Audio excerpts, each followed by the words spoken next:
does just turn you off or mute you. So please don't be offended if we do that. It isn't because we don't want to see you. We definitely do. It's just to help with people's bandwidth. As you can see on this slide, and you may see at the top of your screen, we are recording this session this morning. That's so that those who couldn't join us can listen to it back. Anything that you say in the chat will not be included in the recording, but if you do accidentally turn your camera on or your microphone, anything that you say or anything that we see, we can't remove from that recording. So just be aware of that as we go through the session this morning. If you don't wish to appear in any recording or you have any concerns about it being recorded, then please do either pop something in the chat or drop a message to Emma Marrison-Taylor, either by email or using the message function, and we can advise you about that. If you haven't done so already, please say hello in the chat function. It just helps, you know, to check that we all know where it is, and also it's lovely to see who's on the call today, and it means you can all see who of your colleagues are here as well. Next slide, please, Emma. So Danielle and I have already introduced ourselves. We have our star of the morning, actually, who we haven't introduced yet. So I might ask Tracy just to pop her camera on. There we are, and I'll let Tracy introduce herself, because Tracy is going to be your main speaker today. Hi, I'm Tracy. I am a nurse by background. I had quite a lengthy career in the NHS, and then in the NHS, the university sector, and various other things as well. But I currently work at the University of Hull. I'm programme director for various master's programmes, but my passion is leadership, and I can already see on the chat that I recognise one or two names who are people who are probably already well aware of that. Lovely, thanks Tracy. And working really hard in the background, we've got my colleague from the Leadership Academy, Emma Marrison-Taylor. So Emma, I don't know whether you just want to pop your camera and mic on and say hello. Emma's going to be curating the chat today and will help with any tech problems. Hello everyone. If you do need to get in touch with me for any issues, feel free to mention me in the chat, and I'll be around to deal with any of your queries today. Thank you. Lovely. Okay, next slide, Emma, when you're ready. I think we've nearly covered the introduction. So hopefully you received an agenda yesterday, I think it was, that we sent it out. So really what we were hoping to cover today is to give you an overview of the leadership pillar of advanced practice, to explore perhaps the nature of leadership in advanced clinical practice, and then to start to think about some of those gaps and perhaps areas for development. So Tracy's going to be taking us through sort of 3 sessions, one where we explore what leadership might mean for advanced practice, then thinking about how we might understand ourselves and our impact on others and what that means in the context of leadership. And then we'll have a bit of a break halfway through, just because an hour and a half is quite a long time to sit still at a computer. So we will have a bit of a leg stretch halfway through, and then we will be thinking about compassionate and inclusive leadership. And we have incorporated time both in each session and at the end for you to ask questions. As we've said, what we suggest you do is pop your questions and comments in the chat, and then Emma will pick them out and bring them to the attention of Tracy as we go through, and then Danielle and I will sort of pick those up at the end if there's anything you want to talk about at the end. So just a reminder to please turn your cameras off if you've just joined us, to keep your microphones muted, but that's not because we don't want to hear from you. We please definitely do, and please do say hello in the chat, tell us who you are, where you work, and do please share your comments, thoughts and questions in the chat as we go through. Lovely. So those are today's aims. I think we've talked through those all now. And Danielle, is there anything else you wanted to say before we crack on and hand over to Tracy? No, absolutely. I think you've covered everything. Thank you so much, Jo. Lovely. Tracy, we will hand the control of the screen over to you then, and I will turn my camera and microphone off. But, you know, do just let us know if you need anything from us. So Tracy, the session is yours. Don't forget to unmute your mic, Tracy. Can you see the slides now? We can, it's just you need to pop them on, you might want to pop them on the slideshow view because we're seeing them on your presenter view. That's better. Yeah, perfect. Good to go. Hello, well, welcome. It's nice to see so many people have managed to carve out a little bit of time in their busy working days, and it's also nice to see, I've been having a look at the names in the chat function, that I recognise one or two names too. So today I've been asked to cover 3 broad topics or themes, and we've got approximately kind of an hour and a half to do so.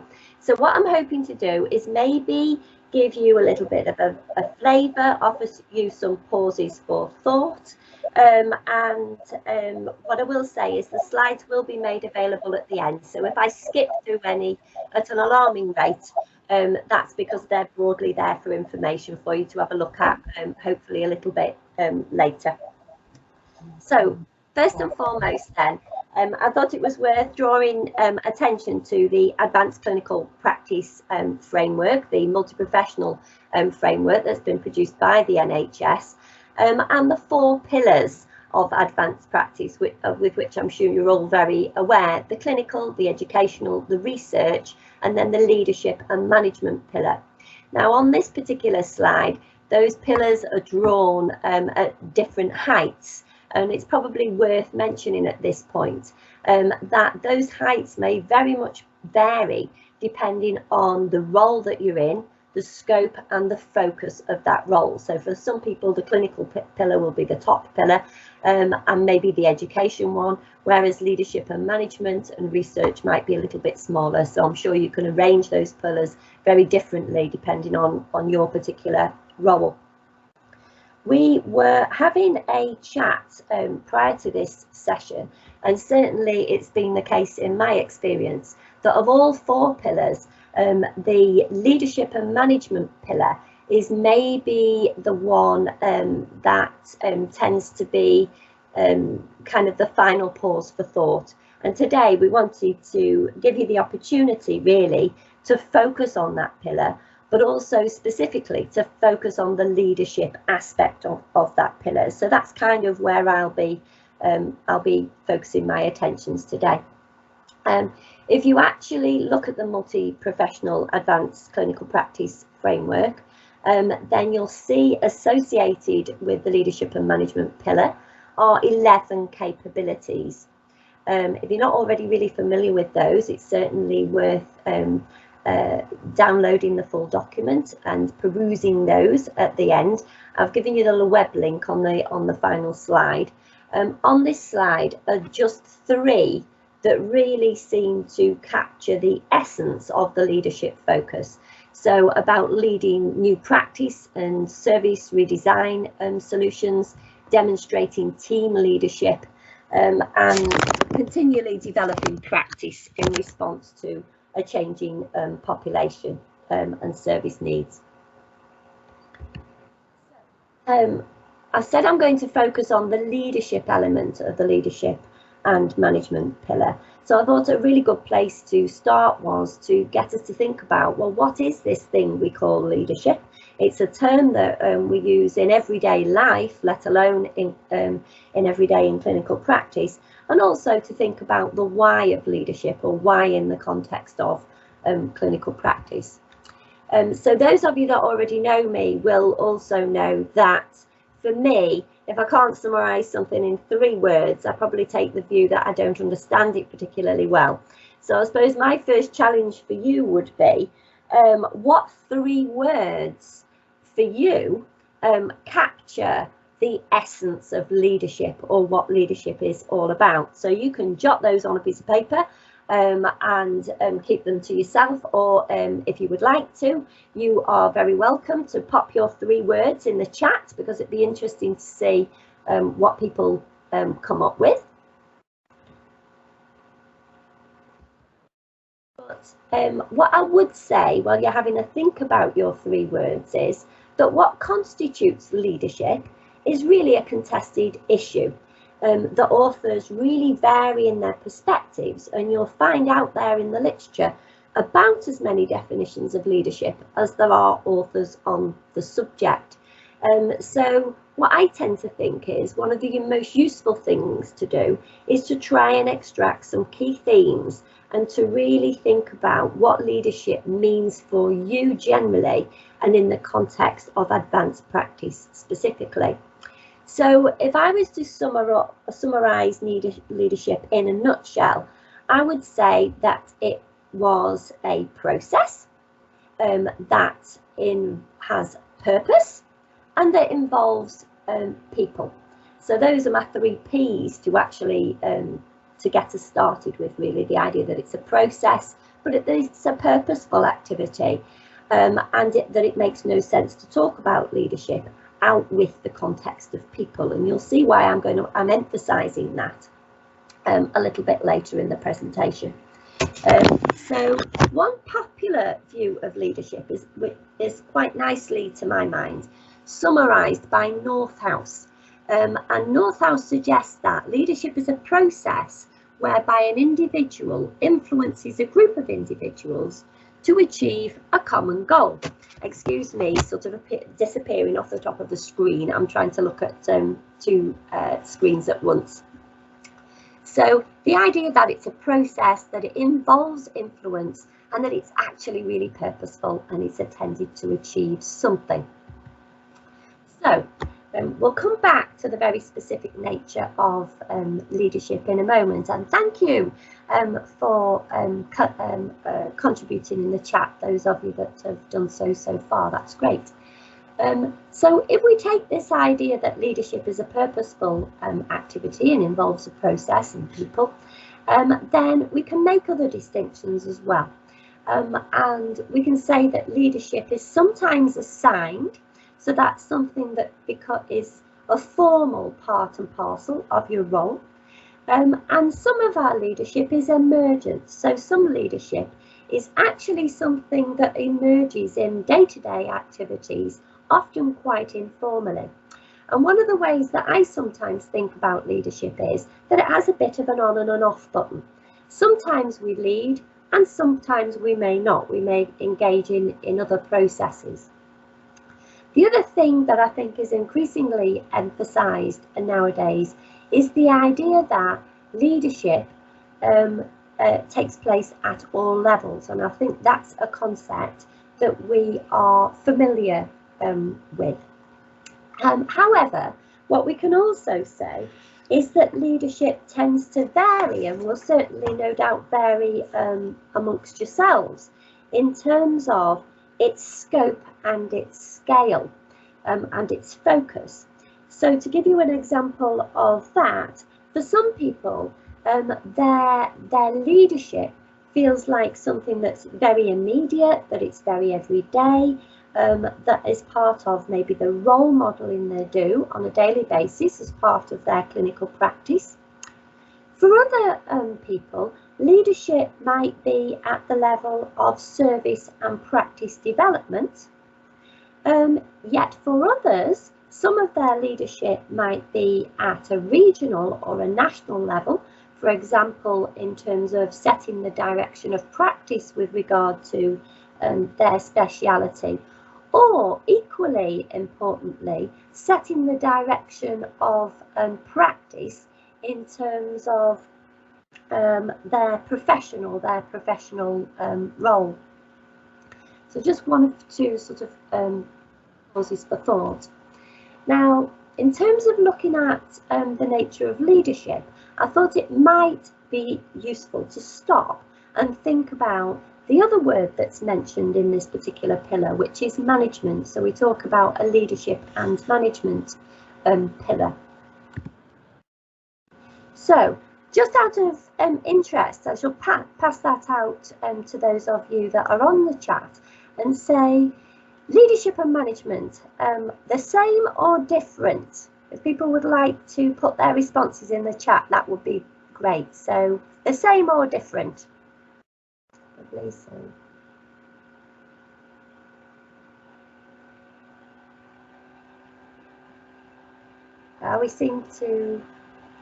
we seem to be having a general consensus here that they are different, and I've even got stars and I've got exclamation marks. So I am guessing from that the strength of feeling about that is actually quite great. Just when we're on that topic then, I think it can be interesting to reflect upon in what way are they, or in what way are they different. It appears that people intuitively feel that that is the case, but in what way are they different? And I wonder if anybody feels that they'd like to share any of their thoughts in the chat at this point.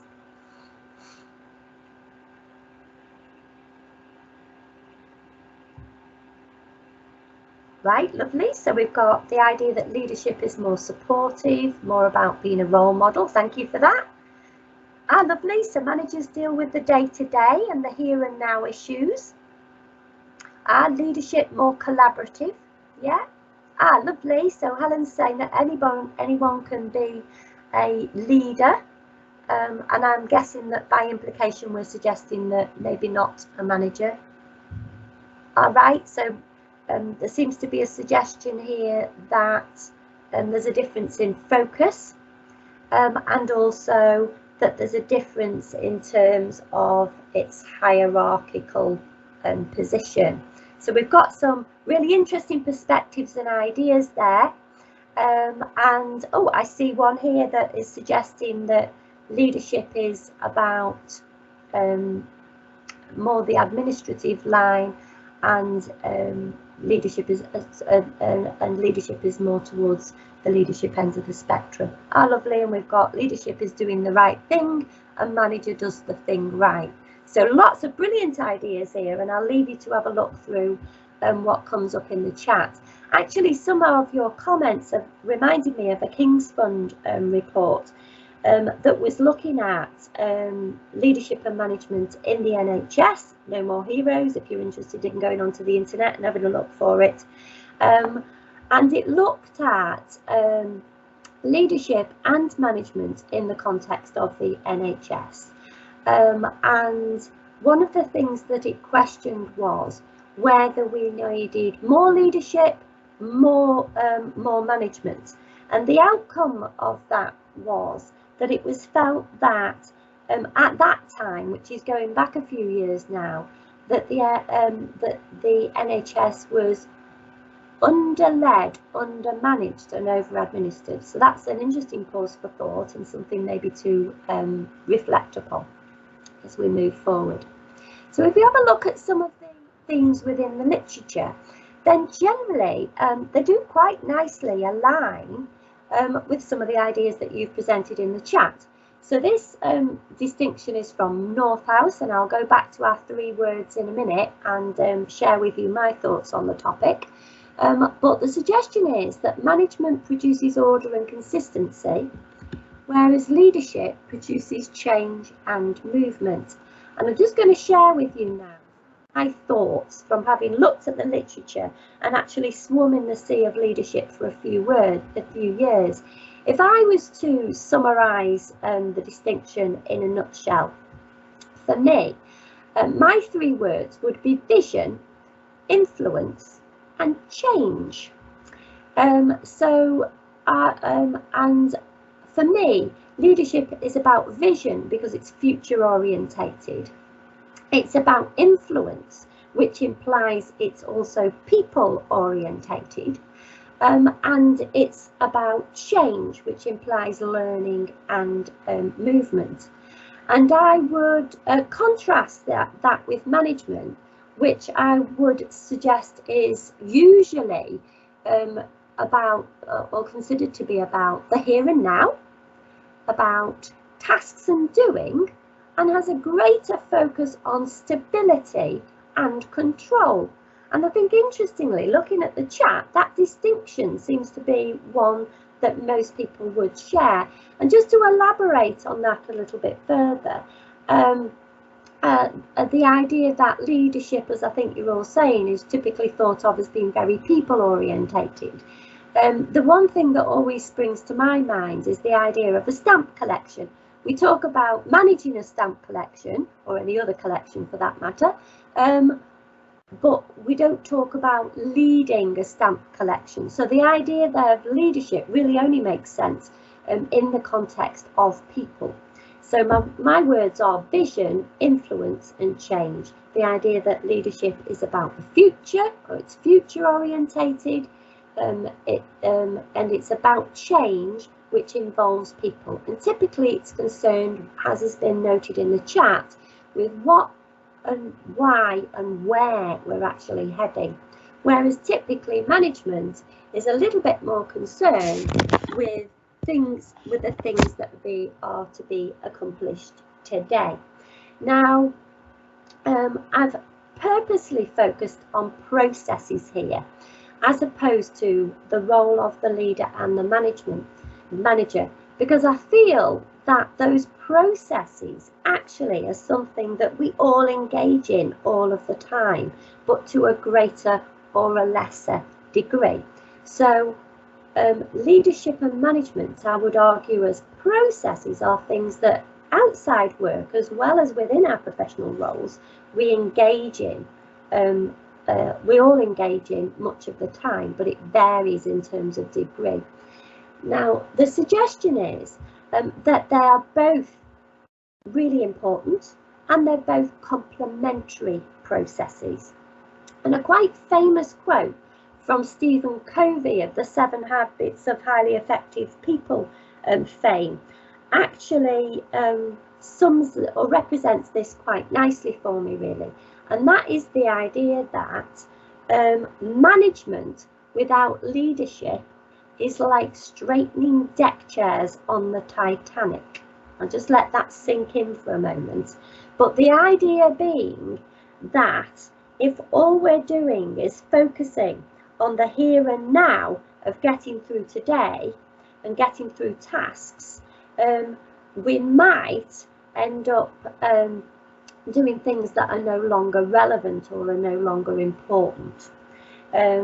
I hope that makes sense. So the idea that management without leadership is a bit like straightening deck chairs on the Titanic. But I would also argue that the other is true too, in that leading without managing, so with actually focusing on the here and now of what we do, is equally likely to result in failure. So I'll leave that with you to have a little bit to think about, but you might want to reflect upon, as I do sometimes, whether you've ever felt like you were straightening the deck chairs on the Titanic, so busy running around trying to get everything done, but really not having chance to look up and think seriously about where you were heading, what you were trying to achieve, and whether the tasks of today were really that important. So at this point, I just thought we would, I'd throw out there to you a little bit of a pause for thought. And the pause for thought is really to get you to think about leadership in the context of your role as an advanced practitioner or as an aspirant advanced practitioner. And so drawing on my 3 words for leadership, which were vision, influence and change, then I would ask you to reflect upon, in the context of your advanced practice role, what is your vision? Obviously, I'm not asking you to answer that now, so these are things that I think might be picked up next week. But what is your vision for your role or for advanced practice generally? In other words, what is it that you are trying to achieve both now and in the future? I'd like you also to reflect upon the second word, which is influence. So who do you influence, or who do you need to influence in order to achieve that vision or achieve the overarching or ultimate purpose of advanced practice? And what changes have you made within your role as an advanced practitioner, or could you make in your role as or could you champion in your role as an advanced practitioner in order to achieve the overarching purpose. So your 3 words: vision. What's your vision? Who do you influence, and what changes have you or would you feel you would like to champion or see brought about? Now, sometimes in the context of advanced practice, and I don't know whether this applies to you or not, I've found that people sort of occasionally, at least initially, struggled with the idea of leadership. And one of the things that I often say to people is, park the word leadership for now then and think about the word influence. Who do you influence on a day-to-day basis? And with what purpose in mind? So in other words, what are you trying to achieve? And in what way are you trying to bring about alterations in practice? So who do you influence might be a really good starting point if you're struggling to locate your leadership role at the moment. On to the next slide. So keeping focused on your role, and I've just suggested, and it is suggested by the pillar within the advanced practice framework, that you're highly likely to engage in both leading and managing as processes. Then I think one thing that it can be useful to reflect upon is your own role, because everybody's got very different roles in this webinar this morning, and think about how you see leadership within your role.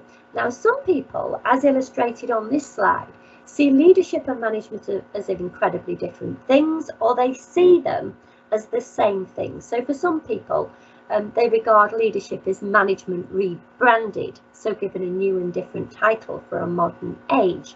But if we just look towards the right-hand side of the slide for a moment and think about your own role,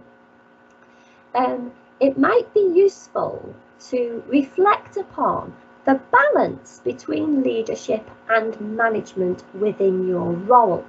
So in other words, do you see yourself spending most of your time focused on the here and now of tasks and doing and maintaining some degree of order and control, which is really important? Or do you see the bulk of your time being spent upon the vision, the influence, the change side of things? So thinking about the future, what, why and where we're going, as opposed to thinking about today and how we get things done. So those are just sort of diagrammatic illustrations really of the different ways in which you can think about leadership and management within your role. So I'll throw this one out to you again at this point and say, for those of you that are actually on the chat or on the webinar, which do you think that you do most of, leading or managing, given those definitions? And then we'll come back to why that might be the case in a moment. And remember, there are no right or wrong answers. It's all good.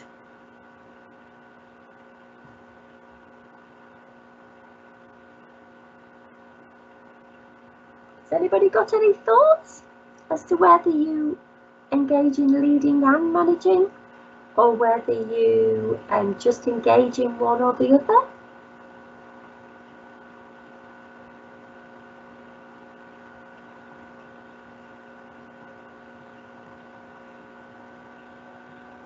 Right, lovely, thank you. I can see some answers coming through.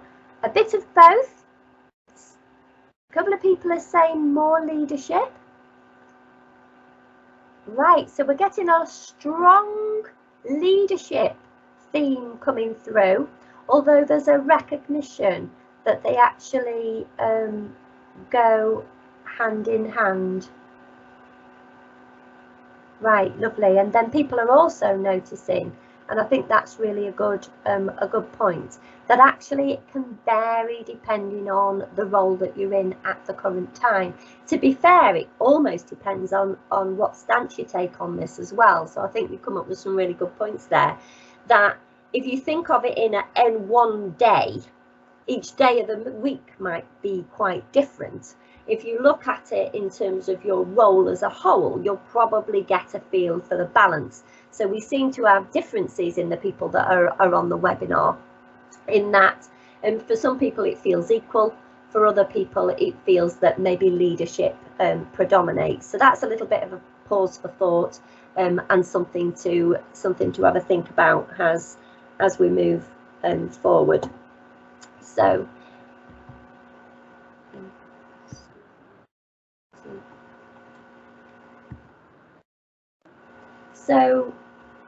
I've already suggested that you ask yourself some questions. What is your vision? Who do you need to, or who do you need to influence?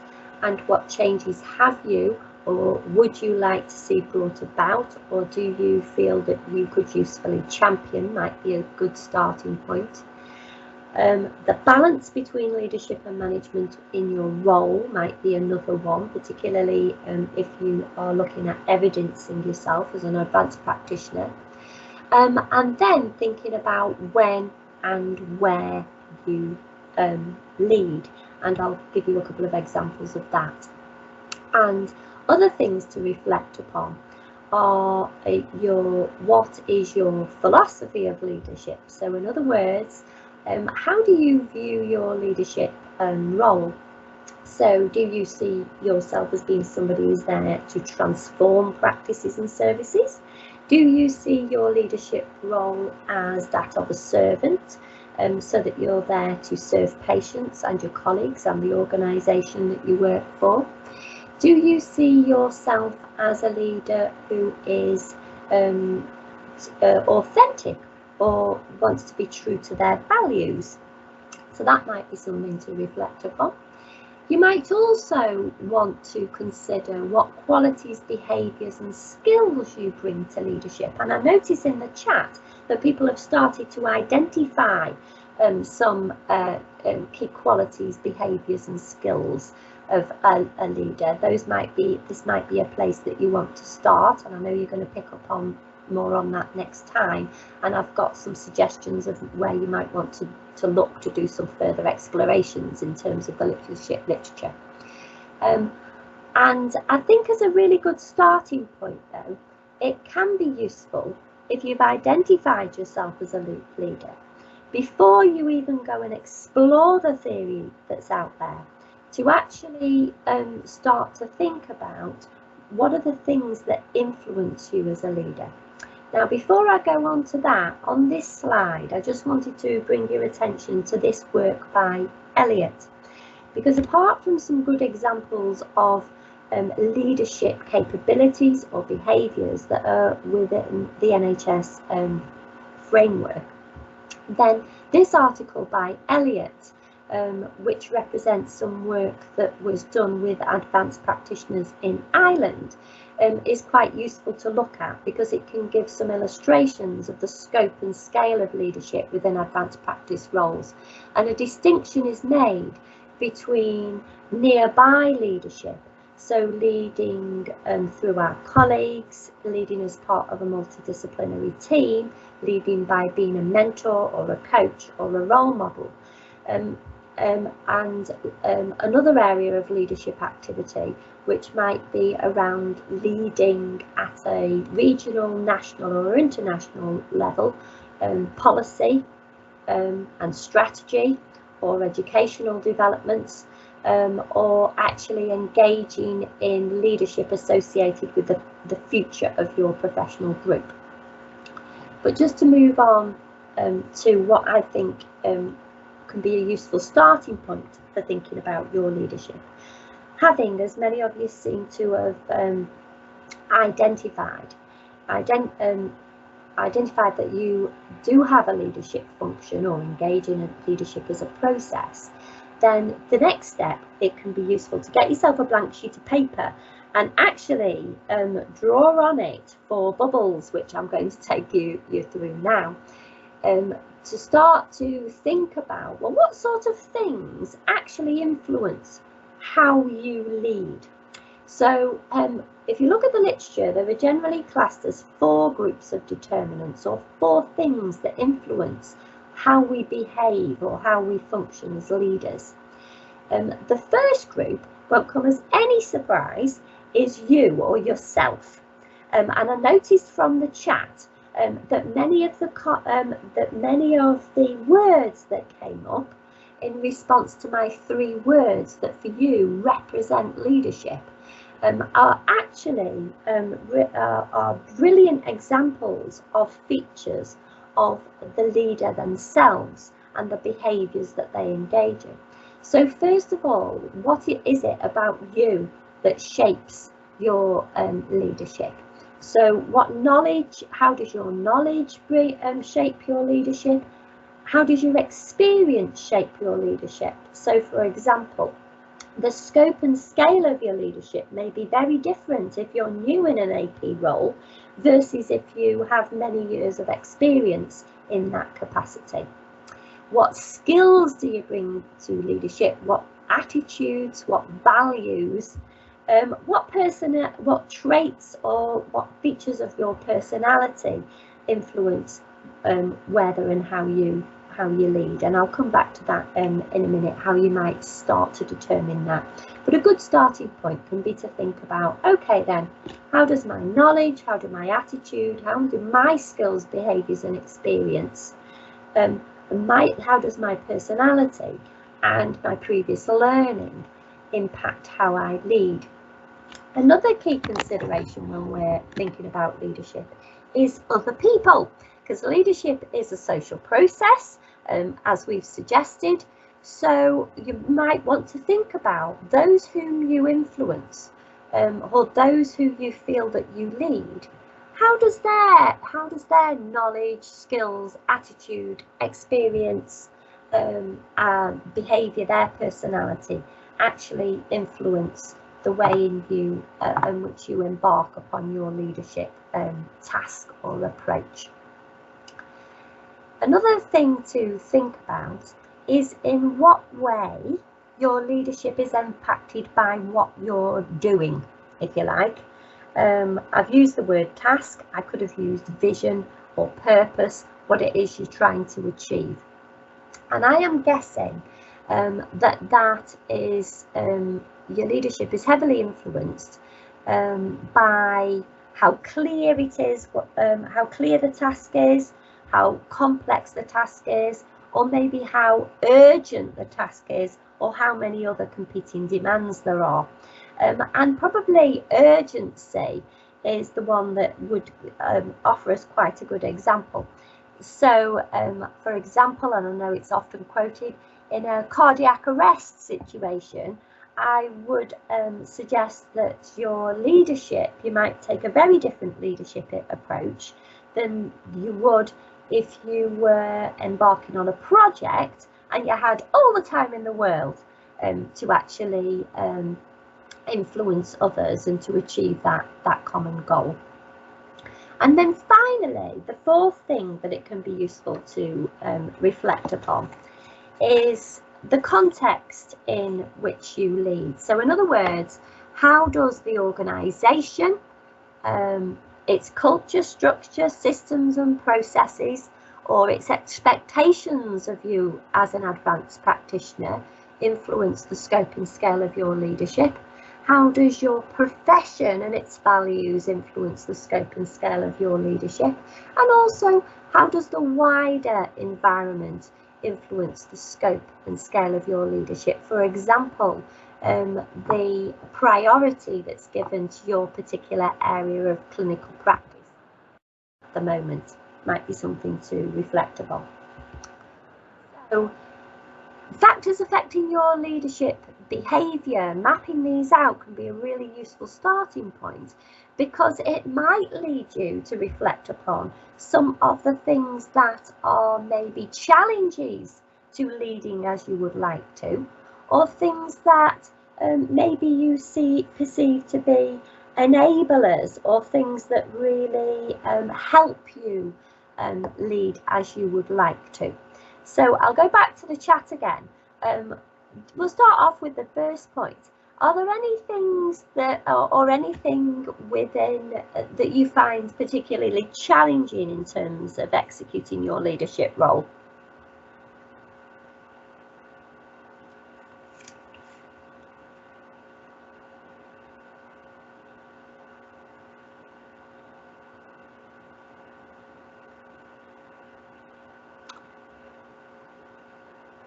Ah, right, brilliant, thank you. So one of the challenges, I think this, I'm really pleased that you've raised this actually, is the idea of other people not really understanding your role, or in fact not really accepting that an important part of advanced practice is actually leadership. And that's why, for me at least, I think that being really clear about your vision and your function or purpose as a leader in the context of advanced practice is really, really important. It all starts with you. And maybe one of the things that you can think about doing is actually trying to nail for yourself, what is my purpose as a leader? What is my vision as a leader? What am I trying to achieve as a leader? Might be a really good starting point. We've got some people that have said, well, others actually can present a real challenge and actually trying to find the right way of influencing people, particularly people that are finding or struggling to actually see you as a leader. I like the understanding the context in which you operate as well, actually understanding the systems and processes within which you work seems to be a theme that's come up as well. And I noticed that somebody has mentioned, thank you, where they are in their role. So whether you're in a trainee role or in a brand shiny new role that people are maybe struggling to get to grips with to begin with, and might have an influence. So quite often the scope and scale of your leadership is much narrower when you're new in a role or the profession's new, versus when it's much more established and it takes a little bit time to grow and develop. And somebody's also mentioned for me, and thank you for that, the idea of imposter syndrome. And I think I'm really glad that that's come up, because one of the things that it's easy to overlook, in my view, is that leadership is a risk. It's about change. It's about influencing people to make a difference. So it's a purposeful activity. So in a way, it's a risky activity. And in order to take on the role, the literature would suggest we need a degree of confidence to make that happen, to enable that or to facilitate that. And we need also to be able to see ourselves as leaders. And what I would say in response to that is twofold, really, in terms of really thinking about starting off with the word influence. If you can't, if the word leadership doesn't fit with you at the moment, try and think, in what way do I influence, and on one topic. And another thing to think about might be about confidence within the role and support within the role, and thinking about maybe how you might develop that, either through knowledge and training, but also through mentors and coaches maybe. So some really good points there. So I would certainly recommend that try and map that out for yourself, because that might be a good starting point to get to really understand your role. Again, just for interest, really, I'm not going to go through these in any great detail, because I know we'll be scheduled for a cup of tea in 3 minutes time and I'll get shot. That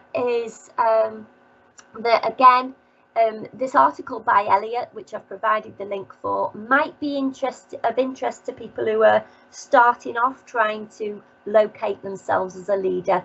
And because not only does it give you some really specific examples of leadership behaviours, it actually takes you through some of the enablers and some of the barriers to leadership in advanced practice roles, which might resonate for you and might be things that you can relate to. So I would definitely say have a look at that. It can provide a useful starting point if you're struggling with swimming in the sea of leadership.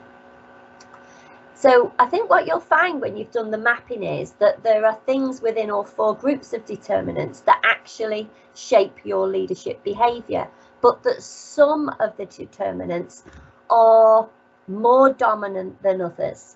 And as I've illustrated on this slide would represent a representation of a situation where the context was key in determining how and when and whether or not you led.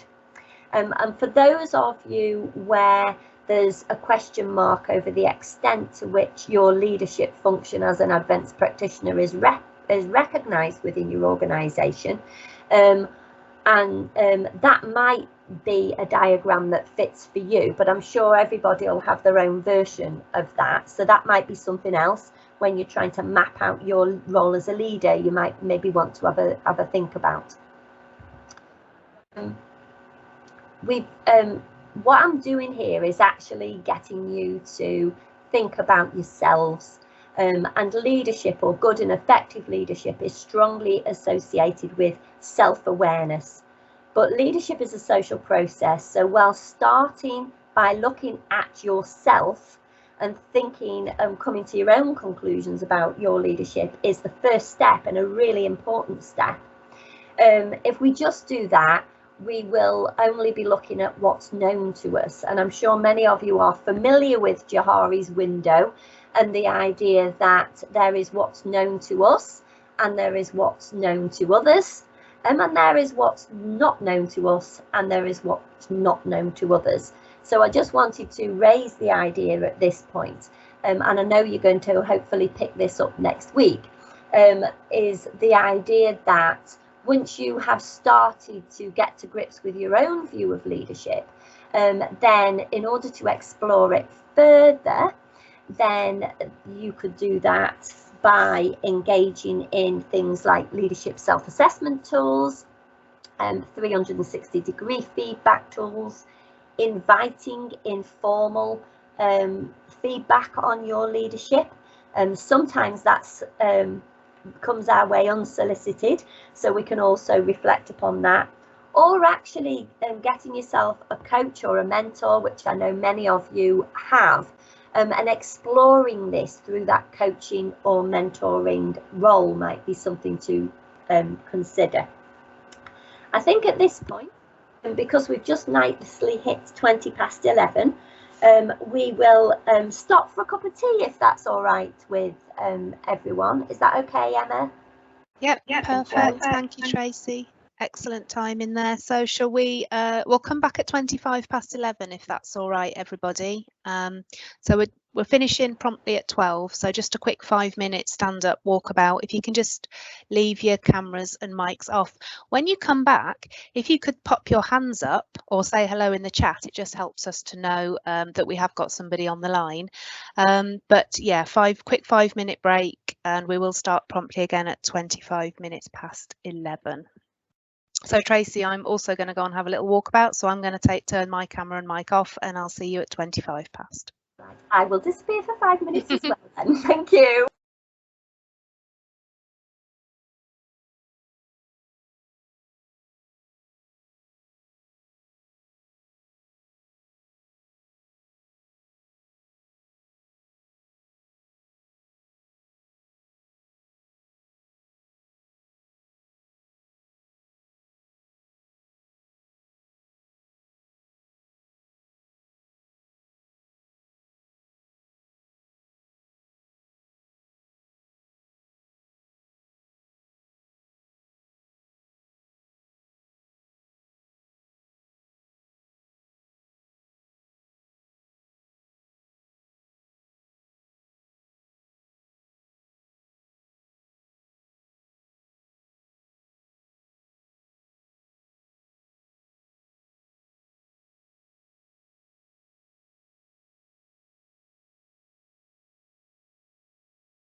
Okay, so if you are back from your break and you know how to use the hands up function, I can see a few people have already. If you want to just pop your hands up, it just helps us to know we've got some people on the line and Tracy's not talking to a big empty nothing. Lovely. Thanks, everyone. Okay, you can put your hands down now that we know you're here. If you want to put your hands up in, in real life as well, just to get a bit of a stretch, a bit of desk yoga, you're very welcome, but you don't have to show us, that's fine. Lovely. So you can put your hands down when you're ready, and we are aiming to finish promptly at 12. Obviously, don't worry if Tracy does have to skip over anything a bit quickly in this next third session, because we will send the slides out to you afterwards. But we will try and allow some time for questions at the end as well. So have a think about whether there's anything you want to ask Tracy at the end of the session. And so I'll hand back to you, Tracy, if that's all right. Don't forget to unmute your mic. I won't. Are my slides going to come back up, or? I can see your Johari window slide. Lovely. That's okay, then. So I don't know if you just want to try moving it on, just so we know they're definitely working. Wait. Yep, all good. All right. Thank you. Welcome back, everybody, and thank you for your contributions so far. It's actually really quite tricky, or I find it quite tricky, to actually keep monitoring the chat as I'm flipping over slides and speaking as well. But you've made some really, really good points, and certainly there seems to be a theme coming out here that actually organisational context or expectations of your of you in your role is key, but also actually you seeing yourselves as a leader is another key theme that seems to have come out in the chat as well, or be able to identify or locate your leadership role, however broad or focused that might be. And I think already what people have started to do is started to populate that self bubble, actually started to think about, okay, then what are some of the unique qualities or skills that a leader requires and that could usefully be brought to the leadership table. So thank you for that, and thank you for your contribution. I know it's really tricky in this environment. So if we just move on then, because what I've not mentioned so far is the why of leadership. So I'm just going to throw that one out there, actually, since you've had a chance to have, well, hopefully you've had a chance to rush to the kettle and back. Why do we need leaders? Anybody, if anybody wants to pop a contribution in the chat, that would be great.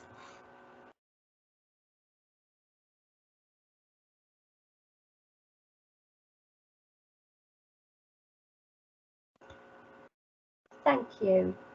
Brilliant. So to drive positive change, to influence change, to motivate change.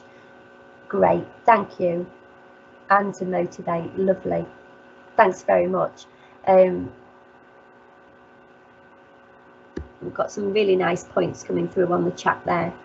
I'm just going to pull out and change is a really dominant theme within that, which is fantastic, which is what leadership is all about.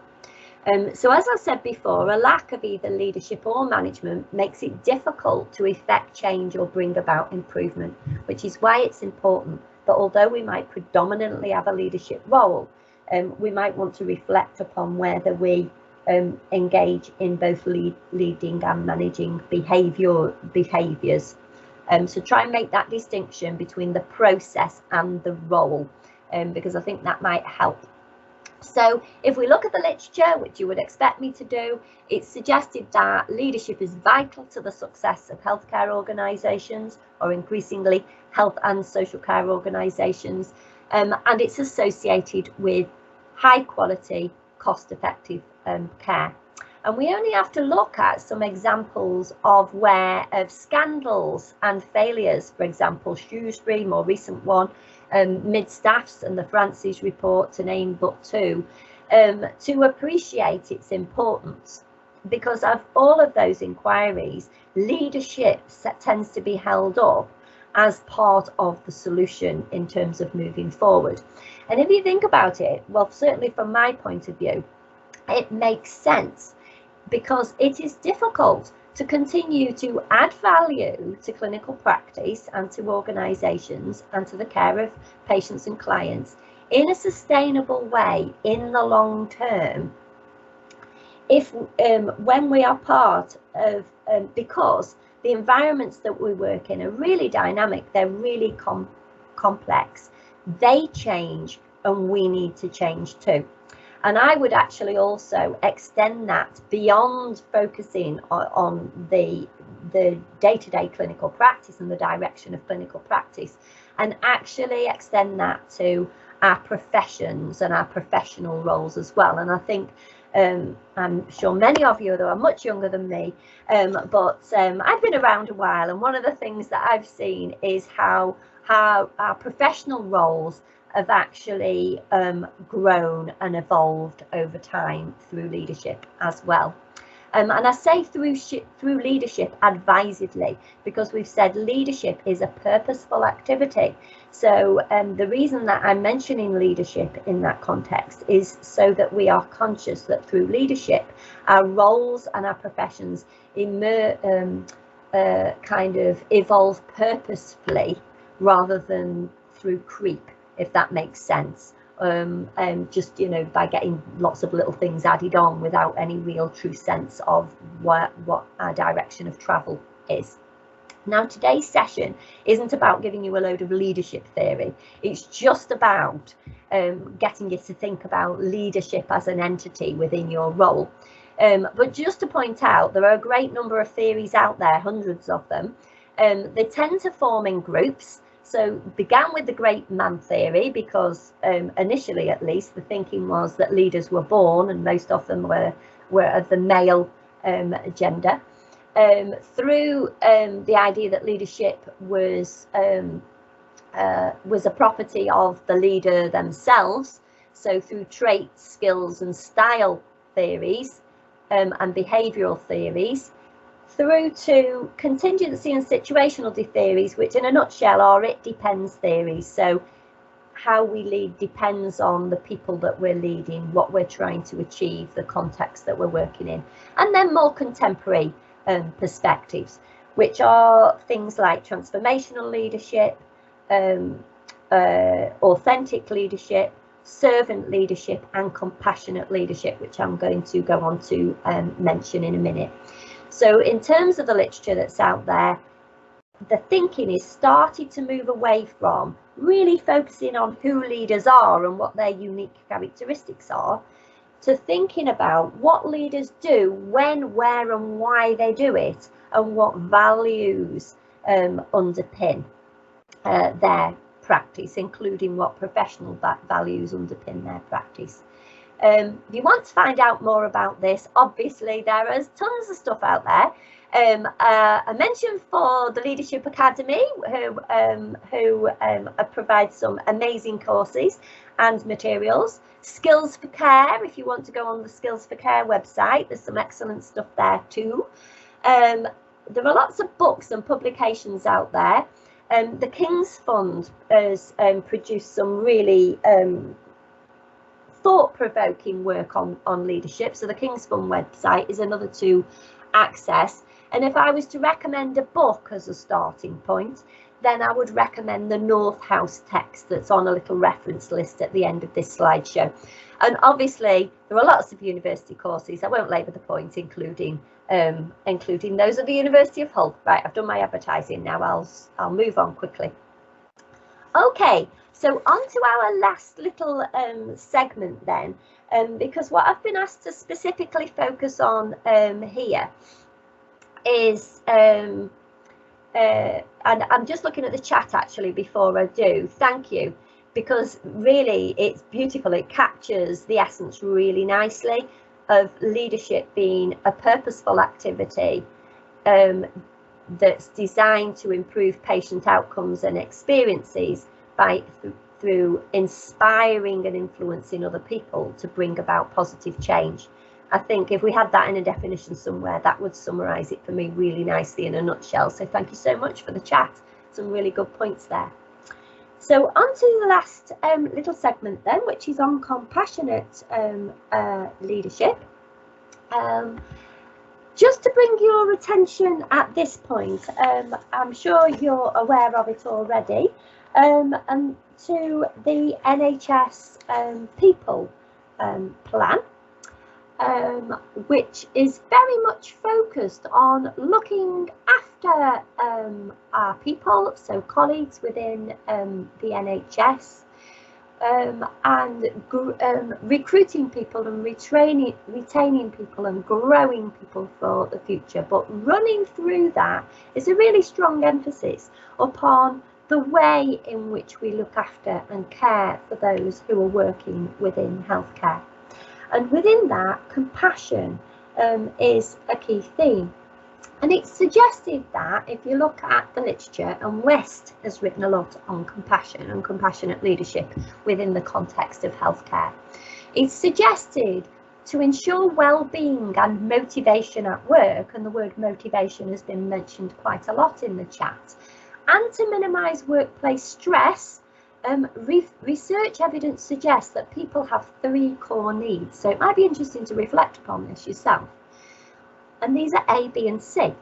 Autonomy, so they need to have control over their working lives and to be able to act consistently with their values, which is why it's interesting to reflect upon what values you bring to your role. B, which is the belonging, so they need to be connected to, cared for and care for others at work, to feel valued, respected and supported. And C, for contribution, they need to experience effectiveness in what you do and to deliver valued outcomes. Now Wes makes the link between A, B and C and the concept of compassionate leadership. So over to you again then at this point. What characterises compassionate leadership, do you think? So what yardstick would you use to measure whether a leader's behaviour was compassionate? Is there any words that spring to mind?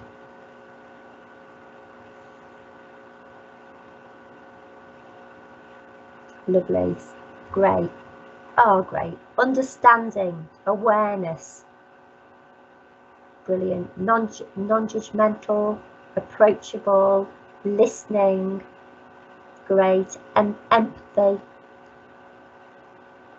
Excellent. Some great points there, which really serve to underline some of the really key elements of compassionate leadership.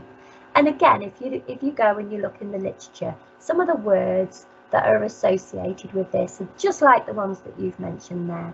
So compassionate leadership is associated with caring, being appreciative, being honest and open and transparent and trustworthy. So being authentic, so in other words, being true to your values or the values of your profession.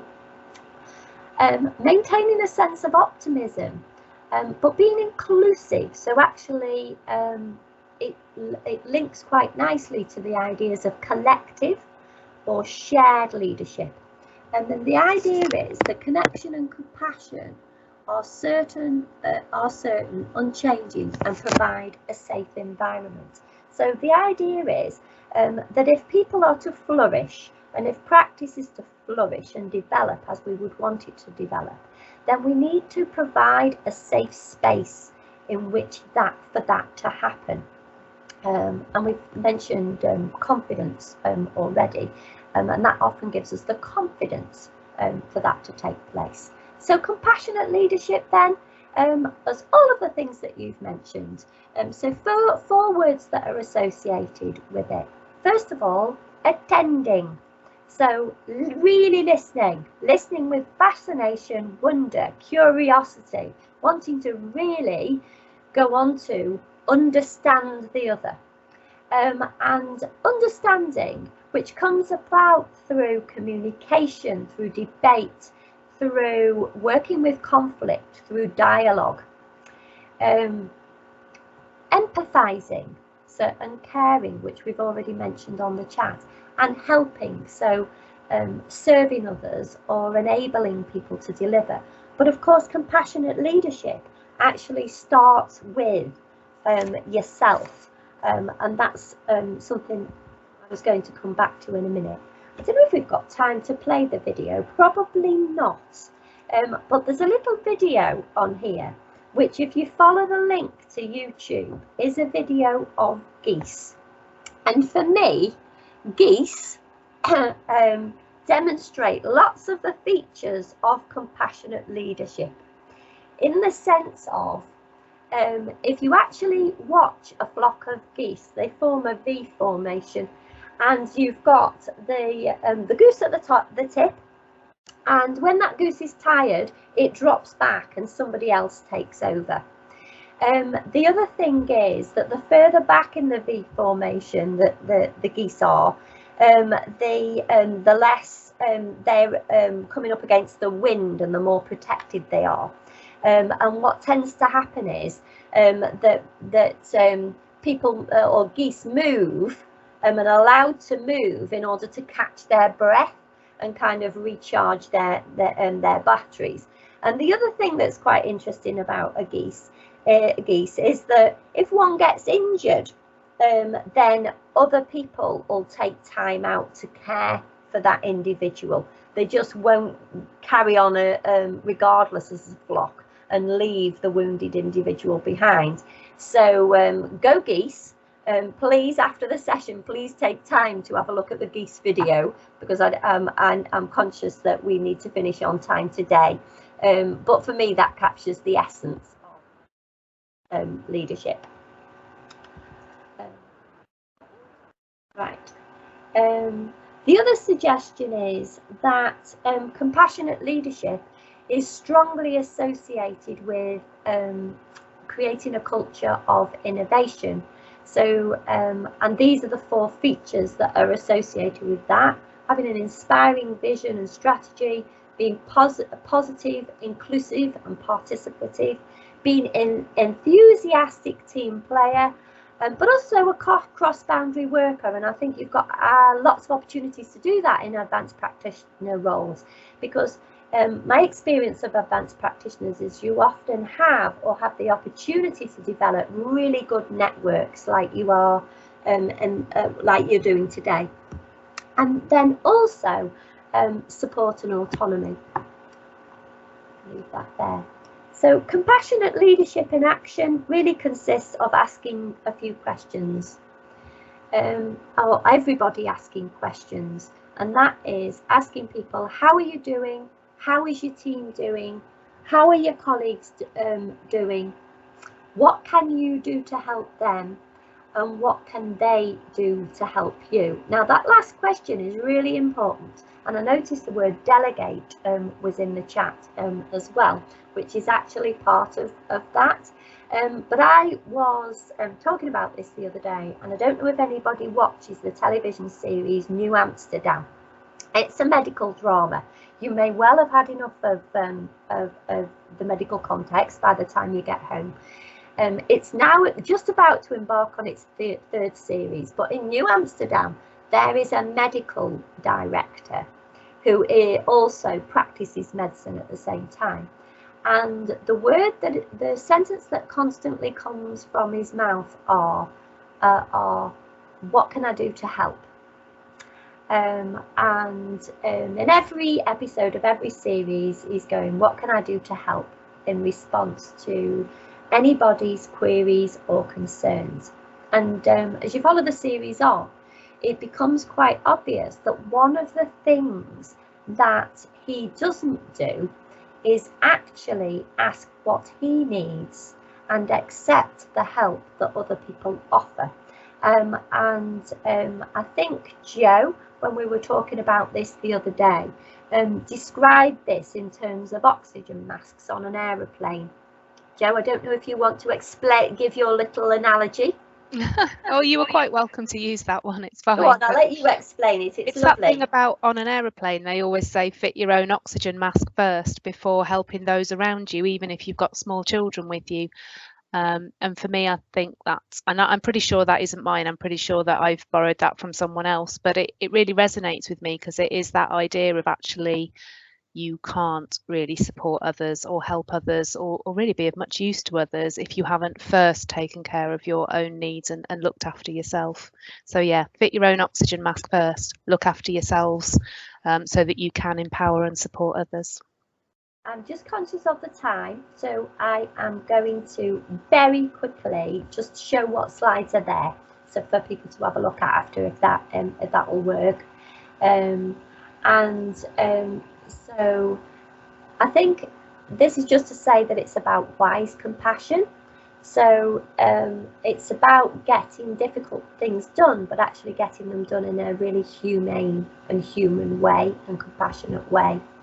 And just the point that I wanted to end on, really, and I've provided some links for you to go and explore, is that leadership, there's a great deal of talk about leadership, and there's an awful lot written and a great deal of emphasis on leadership at the moment.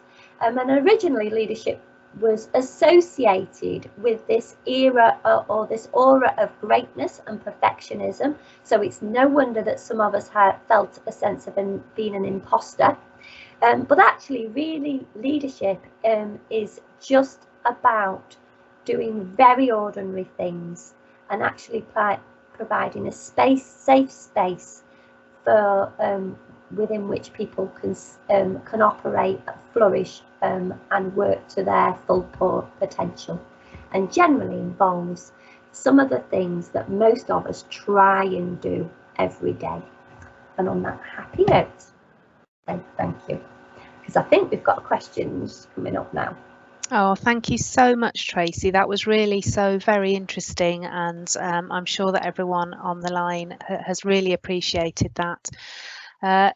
Emma, when you get the chance, if we can have our ending slides back up, and hello again, Danielle, I can see that you've popped your camera on and joined us as well. So we are very nearly at the end of this morning's session. We do have a 10 minutes or so. If anyone would like to ask any questions, obviously it's really great to have Tracy here with us this morning. You've got her as a bit of a captive on the line. So if there's anything you'd like to ask, either about something that Tracy's talked about this morning or something else, you know, if there's something else that you think we could or should be considering, then pop that in the chat as well. Emma is going to be keeping an eye on the chat so that if anything does come up, you know, she can just bring it to our attention. But hopefully you found this morning's sessions useful.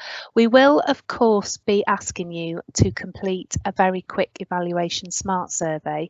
And I know that Emma will be sending that out to you by email, and she might be popping it in the chat before we finish at 12 as well. I know it's a bit of a pain, and I know we can get e-surveyed out, but I'm sure you understand that we do need some feedback from you, that we would really appreciate and value that feedback, because you have got a real opportunity to influence future sessions, to make things even better if we run these again, to help show which bits you'd like to know more about, or as if you think there's something that we could have covered this morning that we haven't, then please do make those suggestions as well. We absolutely will be using your feedback to make decisions about future sessions, and there is still a chance to influence next week's session. We have got a programme for next week. It's going to be a bit more interactive. We hope that most of you will be joining us again next week, where we will have the opportunity to go into some breakout groups and perhaps discuss with each other and do a bit of networking, and think about how you might develop your leadership skills as advanced practitioners. So we do look forward to seeing most of you back next week as well. Does anyone have any questions? I can see there's lots of things coming up in the chat. It's really good to see all that lovely positive feedback for Tracy and for this session this morning. So that's brilliant. Emma, I don't know if you can pop the link for the SMART survey in the chat, so that anyone who does need to get off and get on to whatever's next for them today has got that link. But we will send the slides and the link out to you, so if you do need to go off to either get some lunch or get back to clinic or whatever's next for you today, then that's okay. Tracy, was there anything else from you before people do finish for this morning? Yeah, just to say really thank you. I appreciate that it's not very easy to interact in such a flat environment and via chat, but people have made a sterling effort, and it's been really nice actually to just sit and scroll through the contributions. So big thank you for that. Danielle, anything from you before we finish this morning? No, just to echo everybody's comments and just to say thank you so much, Tracy. It was fantastic to hear that theoretical underpinning of leadership. Especially, I like the goose analogy. Really like that. It makes a lot of sense. I think people can understand things when they're put in simple terms like that. So fantastic, really interesting. Yeah, thank you. So what you'll see on the slide in the blue box, and it probably won't be much of a surprise to you, is if you think back to the start of the session, Tracy asked you to perhaps have a think about your vision for your role and for the practice area that you work in, and to think about who you currently influence, who you could influence to bring about change. So we would ask you to be thinking about that between now and next week, because that's the sort of thing that we might be asking you to share with your groups next week, or to be prepared to talk about a little bit. So I think you will feel better prepared for next week's session if you have had the chance to just have a little think, and perhaps to have a go at Tracy's exercise where she had the 4 boxes and was asking you to think about, you know, your skills and what you bring to that leadership pool. Did you describe it as, Tracy, swimming in a leadership pool? So what skills do you bring, or maybe what skills do you need to develop, and how might you go about doing that? Again, Tracy talked a little bit about some of the options for development, formal and informal, but perhaps have a think about that for next week, and we'll pick up on that again next Wednesday. I think that's a really good point. Can I just sort of chip in? Sure. Sometimes we don't know, do we? We kind of don't know what we bring to the party, and there are lots of self-assessment questionnaires out there that you can just get online to have a look at. But I often think that if you're brave enough, and actually you really do need to be prepared for what comes back the other day, but just simple everyday conversations can be a really good starting point, and asking that question, okay then, what is it like to be led by me? That's a great question. Yeah, thank you. Okay, Emma, unless there's any questions coming in the chat, I think having a quick look down, there's lots of lovely comments and positive feedback, but I don't think there's any questions that we haven't answered. So I think what we might do is bring it to a close. So thank you very much for joining us this morning. We know that you're all time poor, and we appreciate you've all taken, you know, an hour and a half out of your morning to come and be with us, and it has been brilliant having so many of you on the line. And as Tracy says, you know, we've really valued your input and your comments throughout the session, and we look forward to seeing you same time, same place next week. So thanks everyone. Have a really good day. Have the best day that you can, and we will see you all next week. I'm quite happy to just stay on the line for another 5 minutes or so in case anyone does want to either pop a camera on and talk to us or ask a question in the chat. So